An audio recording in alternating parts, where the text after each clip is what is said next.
I always get weary, regardless of political colors, when I have to rely on the goodwill of governments without some legislative pressure and some parliamentary oversight.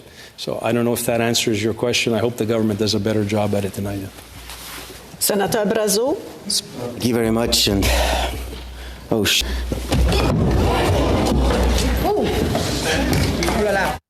Folks, I was not expecting that to happen, and we got a few other things to talk about that happened during the week, so without further ado, let's get into it. Now, before we get started, I know it's been a while since my last video, and I do apologize for the delay, but as many of you know, I do have a full-time day job, which requires me to be outside, and we've been getting some interesting weather for the past few days here in Ontario, a lot of heat, and I've just been pretty exhausted by the time I get home.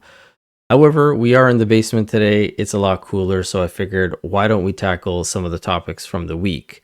That being said, everybody who's been sticking around, I do appreciate the support. I know I have lost a few subscribers, but it's understandable when there's no content being made. But for everybody who has stuck around, thank you so much. I do appreciate you all. Now, with all that being said, as many of you know, Mark Carney is currently in the Netherlands for the NATO summit. However, I wanted to focus a little bit more on what's going on in Canada. And even though we have Parliament on summer break officially, so it's kind of shut down in a sense, a lot of the premiers are coming out with their own press conferences and announcements. And David Eby and Danielle Smith have kind of been the main headlines. Now, Danielle Smith came out with this video just the other day targeting Ottawa, and here's just a little snippet from that video. Our potential is as limitless as our skies. But let's face it, Alberta is being held back. Our economy has been under attack for most of the last 10 years. Frankly, off and on for decades long before then. Not by a foreign country or by world economic forces. No, Alberta's biggest threat to our prosperity and growth has come from our own nation's capital. Alberta has an Ottawa problem. For the last 10 years, Ottawa, led by successive Liberal governments propped up by their NDP allies, have taken direct aim at Alberta's core industries. Ottawa's Bill C-69 killed several major Alberta pipeline and resource projects. Their West Coast tanker ban specifically blocks Alberta oil from accessing world markets. Their excessive industrial carbon taxes and the new oil and gas emissions cap are designed to keep our world-class oil and gas reserves in the ground. And net zero mandates on everything from electricity to vehicles are causing the cost of living to increase, business costs to soar, and are even endangering the stability of our power grid in the dead of winter. And the effects on Alberta's economy have been staggering. In just the last 10 years alone, more than $500 billion, that's $500 billion, in global investment capital destined for our resource sector has disappeared. It walked away from Alberta and Canada, and instead headed off to Texas, Asia, and the Middle East, to places that welcome resource development and jobs. That cost Alberta and Canada quite literally hundreds of billions in GDP, corporate taxes and resource royalties, for healthcare, education, and public infrastructure. Now, that was 2 minutes of a 7-minute video, and I will leave the full video in the description below. But this isn't just an Alberta problem with Ottawa. As we heard during the campaign, Pierre Poilievre mentioned how much money we are actually losing in Canada, especially to the US. Our oil and gas, for example, gets sold at such a discount to them. They import a vast majority of our crude oil, are able to refine it, and then sell it at a profit domestically as well as internationally. So Canada is losing a lot of money. And with this Liberal government hindering a lot of projects that were being put forward, that has also not just affected Alberta, but Canada as a whole. And that's why we're trying to push for this interprovincial trade to be unlocked. And Danielle Smith has been very, very vocal on getting a pipeline to the west coast of BC. Now, David Eby has been very combative on this, and just a few days ago, he was on Vashi Kapelos' show where she asked him if Danielle Smith is able to, say, acquire a private company who's willing to pay for the development of this pipeline, would you be on board? And this is what he had to say. I understand what you're saying about public spend. The Premier of Alberta seems to contend that if you were to say, well, I'm open to that, and she were to say, I'd like to do whatever I can to convince British Columbians that this would work for them too, that a private proponent would come forward and there would be the environment in which that could actually be possible. So I'm asking you very bluntly if that is something you could acquiesce on. Well, I've said very clearly to Premier Smith that if she's able to arrange that, then we're happy to sit down with Alberta and have that conversation with them about what that would look like. But let's be honest with ourselves. We have a $36 billion pipeline that's publicly owned that the federal government cannot sell. It's not even operating at capacity. There is not a world in which that pipeline across the north happens without significant federal subsidy. If the Premier of Alberta is able to pull that off, I say more power to her. Let's sit down and have that conversation. But in the meantime, we've got a huge amount of work to do with Alberta. When I was in Japan, Malaysia, Korea, the conversations about ammonia, about hydrogen, LNG, all of them anxious about energy security.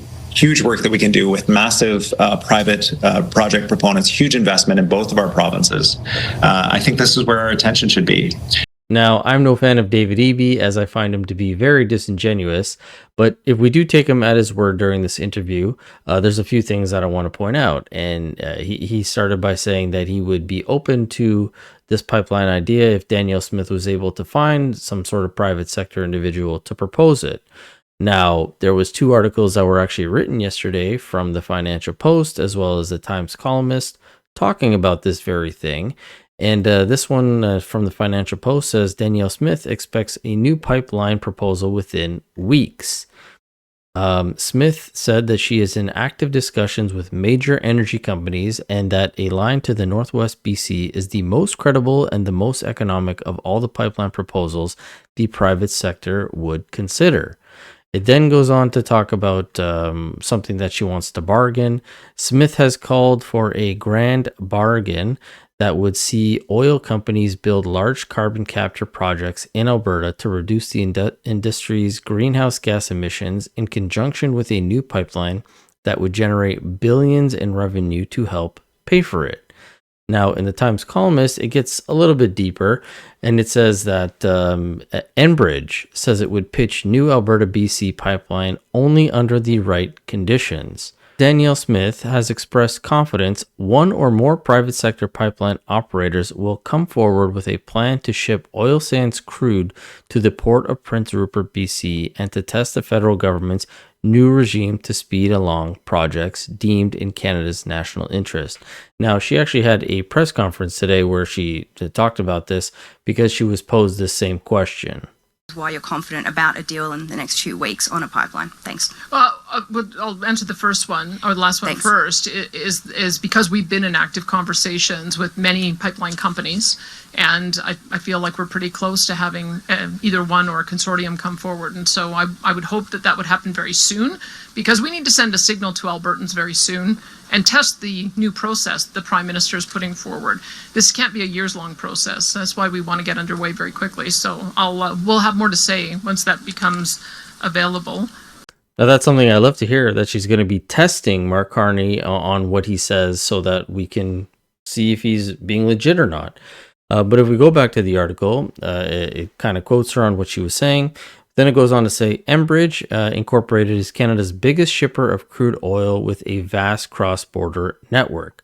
The company said in a written statement Wednesday that it would explore market diversifying projects provided the demand is there from customers. We will be there to build what is needed for our shippers for Alberta and for Canada. That's our job, our mission as a company, but only when the conditions make sense and the right framework is in place. Now, to be fair, the article does go in to explain a little bit more of the timeline situation and the actual reality of building this pipeline. But this ties back into something that David Eby also mentioned in that clip, was how the pipeline we are currently having is not even at max capacity. But when you look on the website, the government's website, it's sitting around like 80-82% already full capacity. So there's no point in waiting till it's at 100% to then start the project, because as this article states, it would take 2 to 3 years of engineering, environmental, and consultation work before a proposal is ready to be filed. So even if Ottawa's 2-year review limit holds, which is something that Carney has proposed, one project, one review, and then a 2-year time frame to be executed, It's 5 years until shovels hit the ground in the best case scenario. So now if we listen to what EB was saying about the pipeline that we currently have not being at full capacity, even though it's close, if he wants to wait till that's at full capacity and then we go with this proposal and it's going to be a 5-year time frame, who knows the state of our country at that point? We might be even in worse conditions. Now, he did have a press conference today where he was talking about some projects that BC is putting forward and how much GDP that's going to be bringing to the country. But he was asked about these articles and this statement that Danielle Smith had come out with, and this is what he had to say. You also mentioned projects. Today, Premier Danielle Smith in Alberta said she believes she's 5 weeks away from finding a proponent to build a pipeline from Alberta to BC's coast.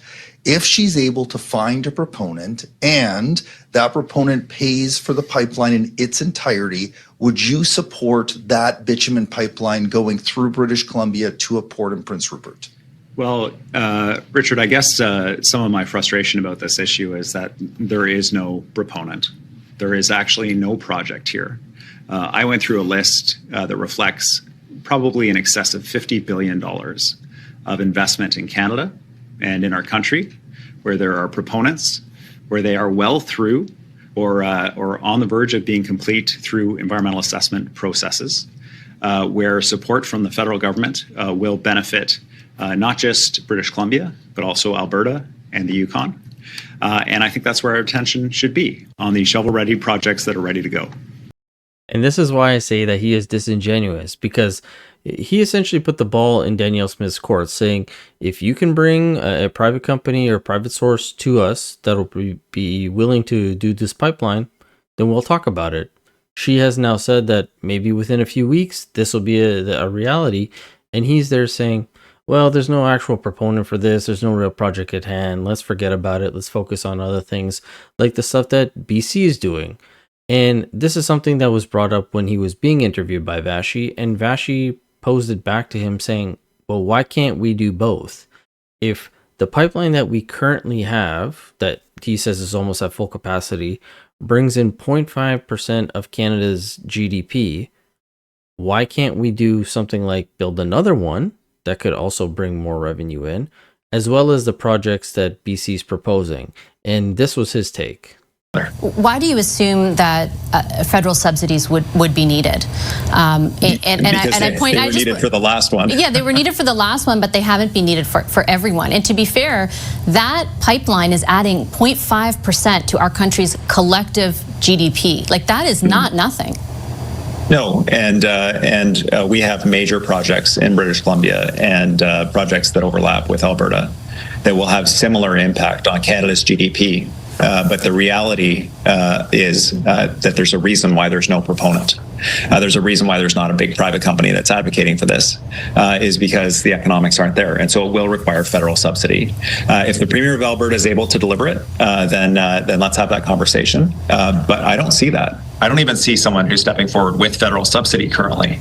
So let's talk about the projects that are actually here, that are going to be delivered in the here and now, that will have that impact of increasing GDP.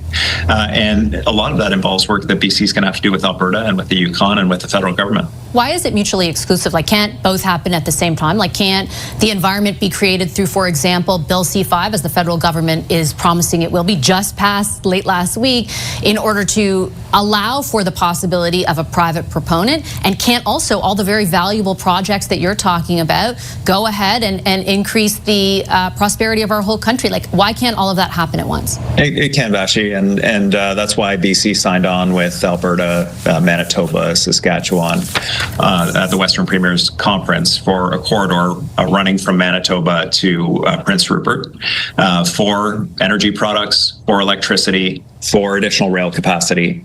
If Premier Smith is able to come up with this project, that's what the corridor will be for.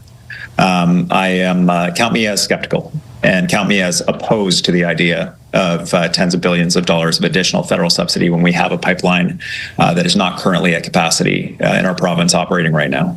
So there he is saying that we can do it, but again is very skeptical on the idea of a pipeline to Prince Rupert.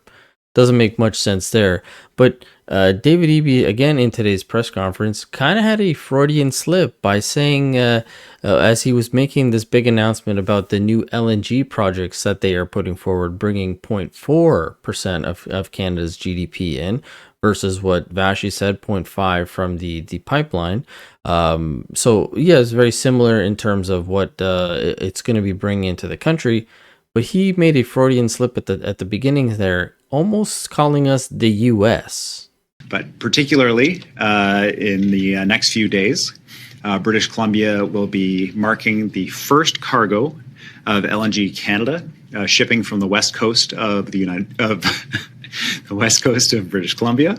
Important distinction to international markets around the world. This is a very significant project for our province. This is the largest private sector investment in our province's history. It was delivered under the NDP government. It will result in a 0.4% increase in the nation's GDP, just this project alone. It will bring billions of dollars in benefits to British Columbia and to the nation. It will be a benefit to both British Columbia and Alberta and all Canadians. And it is an example of what we are focused on as a government, delivering for British Columbians. Clean, reliable energy to power growth.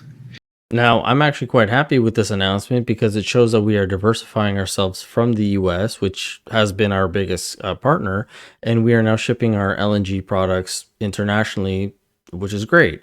But why don't we want to do that with the oil and gas too?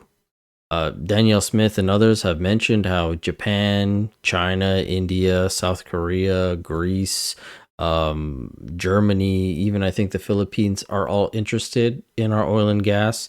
They want to become less reliant on Russian oil or even Venezuelan.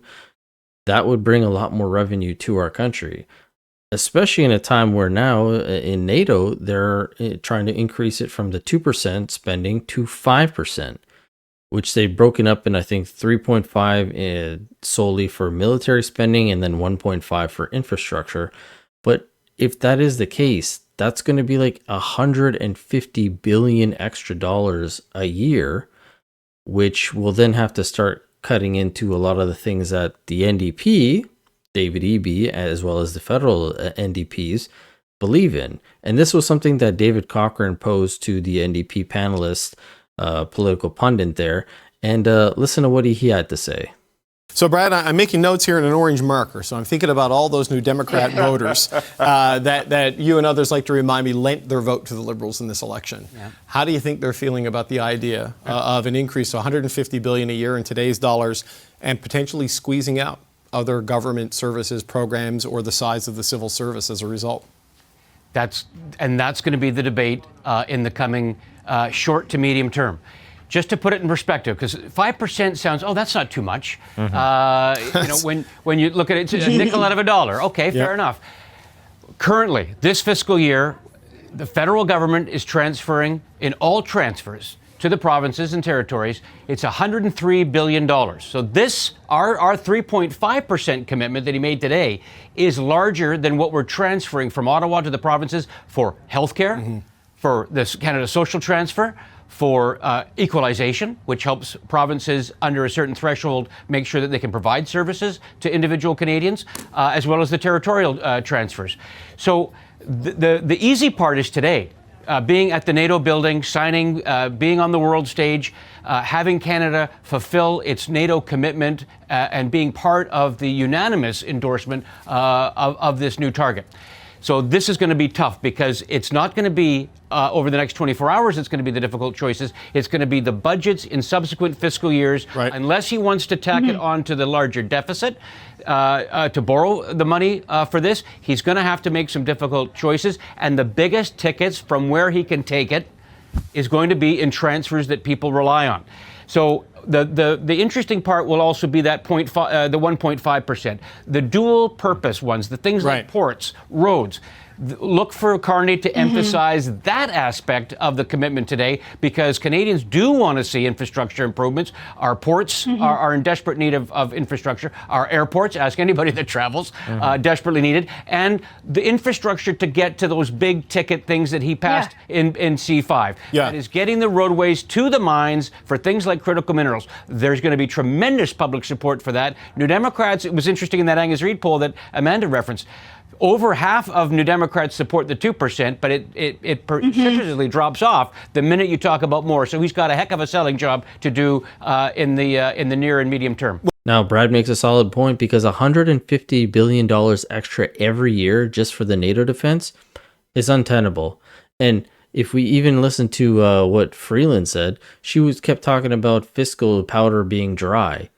This is definitely not the way to go about it. And we can look at this, the study that they were talking about from Angus Reid here, talking about hitting the mark. It says 2/3 of people support the 2% defense, which I said I agree with, but almost as many say the 5% is way too much, because we are drowning in debt. Now, if you could see here, down here, it tells you the NDP is obviously the orange line, and here in 2025, they're at about 51% that they support it. Conservatives are at 75, Liberals are at 70, and the Bloc is at 55, with the average being at 68%. But when we go down and we actually look at the target being at 50%, or at 5%, I should say, sorry, too high, NDP is at 59%. Now, this is a smaller number. As you can see, it's only 236 people versus the 1,000 that they did for the Liberals. But still, even in that sample size, over more than 50% say that they are not comfortable with that 5%, because they know that it's going to have to start cutting into probably dental, childcare, and all these other social programs that they fought so hard for and that they want to continue pushing. But this is something that they are going to have to start to look at. Carney, he's going to be on his heels now. As Danielle Smith said, she's going to push this to see how far that he would actually go. And now we just have to sit back and wait to see him either crumble or push it through. With all that being said, let me know what you guys think about all this. Appreciate you guys as always for sticking around this long. If you did make it, if you did, throw a maple leaf or something in the comment section below, so I know that you made it this far. And as always, I will catch you guys on the next one. Thanks so much.